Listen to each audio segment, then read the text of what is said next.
when she asked that question, I thought, well, they're not going to want to pay me that money. So I just went and I said, well, I haven't got a lawyer, but I am in the union, which was true because I am from a union background. So obviously I was in the union. And she just went, okay, like, oh, she didn't like to hear that. And then that was it. And then I walked back to my desk and I was just like, I couldn't think straight, obviously, because I was in shock. And my office manager just stood next to me and I said, what are you waiting for? She said, well, you've got to pack your things and you've got to leave the building. And I'm like, what?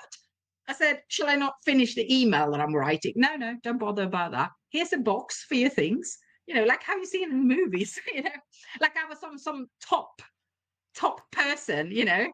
No, it's not even. That's the thing is, I am continually, as many times as I've heard versions of this story. I had Darren Gerheen on, graphic designer, a couple months ago, and he showed up at work one day after. I mean, he'd worked there for I think 7 or 8 years, and the doors were locked, and he had a company car. They basically made him take an Uber home because Yeah. you have to Yeah. leave your car.